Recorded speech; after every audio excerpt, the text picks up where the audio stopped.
అందరికీ నమస్కారం అండి. ఈసారి వీడియోలో మనం 71 సంవత్సరాలు పూర్తి చేసుకుంటున్నది విడుదలైన రోజు నుంచి ఆ చిత్రం 'అర్ధాంగి'. అక్కినేని నాగేశ్వరరావు గారు, సావిత్రి గారు జంటగా నటించిన చిత్రం. ఈ చిత్రం 'స్వయం సిద్ధ' అనే బెంగాలీ నవల ఆధారంగా తీశారు. రాగిణి పిక్చర్స్ బ్యానర్ మీద శాంతకుమార్ గారు, పి. పుల్లయ్య గారు నిర్మాతలుగా వచ్చింది ఈ చిత్రం. పి. పుల్లయ్య గారు ఈ చిత్రానికి దర్శకుడు. తర్వాత సంగీతం భీమవరపు నరసింహారావు, అశ్వత్థామ చేశారు. తర్వాత మాధవ్ బుల్బులే ఛాయాగ్రాహకుడు.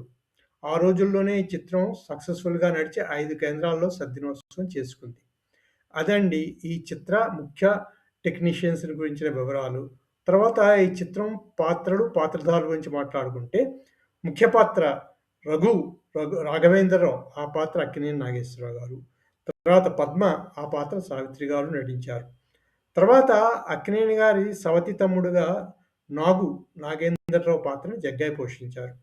అలాగే అక్కినేని నాగేశ్వరరావు గారి పాత్ర రఘు పాత్రకి తండ్రి జమీందారుగా గుమ్మడి వెంకటేశ్వరరావు గారు నటించారు.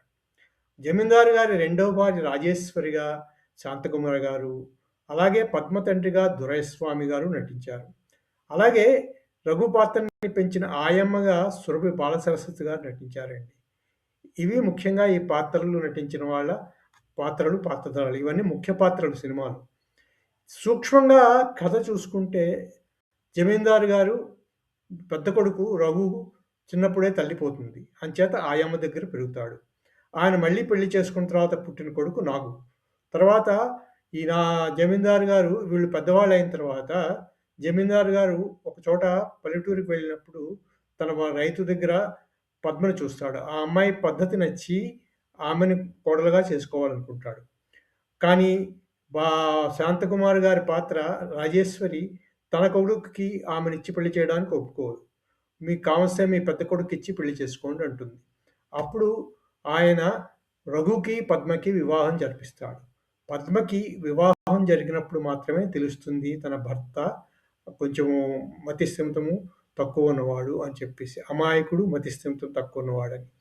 అప్పుడు మిగిలిన సినిమా అంతా ఆ అమ్మాయి ఎలాగా తన భర్తని మార్చుకుంది, మళ్ళీ మనిషిగా చేసింది అన్నది మిగిలిన చిత్ర కథ అండి. చిత్రం చాలా బాగుంటుంది.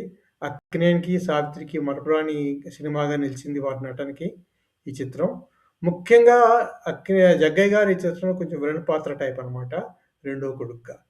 అసలు ముందుగా పి. పుల్లయ్య గారేమో ఈ చిత్రాన్ని రామారావు గారిని రఘు పాత్రలోని, నాగేశ్వరరావు గారిని నాగు పాత్రలోని తీద్దాం అనుకున్నారట. కానీ అక్కినేని నాగేశ్వరరావు గారు నేను రఘు పాత్ర మాత్రమే చేస్తాను. మీరు నాగు పాత్రకి ఎవరినైనా పెట్టుకోండి నాకు అభ్యంతరం లేదని పట్టుపట్టారట. అప్పుడింకా తప్పక జగ్గయ్యని పెట్టుకున్నారట నాగు పాత్రకి పుల్లయ్య గారు. ఇది కూడా ఒక ఇంటర్వ్యూలో ఎక్కడో చెప్పారు అక్కినేని నాగేశ్వరరావు గారు. అదండి ఈ చిత్రం గురించి ఇంకో విశేషం కూడా. తర్వాత ఈ చిత్రంలో పాటలు 9 ఉంటాయి. అన్నీ ఆచార్య ఆత్రేయ గారు రాశారు. గాయకులు ఘంటసాల గారు, పి. లీల గారు, జిక్కి గారు అనమాట. పాటలన్నీ బావుంటాయి సినిమాలోని. ఆ రోజులకి సరిపోయిన సంగీతంతో వచ్చిన పాటలని చెప్పుకోవచ్చు. అదండి ఈ చిత్ర విశేషాలు. చిత్రం సక్సెస్‌ఫుల్‌గా నడిచింది. సక్సెస్ అయింది. 5 కేంద్రాల్లో సద్దినోత్సవం కూడా జరుపుకుందనమాట. అవండి పి. పుల్లయ్య గారు రాగిణి పిక్చర్స్ బ్యానర్ మీద అక్కినేని నాగేశ్వరరావు గారు, సావిత్రి గారు, జగ్గయ్య గారులతో తీసిన 'అర్ధాంగి' సినిమా విశేషాలు. మళ్ళీ ఇంకో వీడియోలో మరో సినిమా విశేషాలతో కలుసుకుందాము. అంతవరకు సెలవు. ఈ వీడియో మీకు నచ్చితే లైక్ చేయండి, షేర్ చేయండి, సబ్స్క్రైబ్ చేయండి.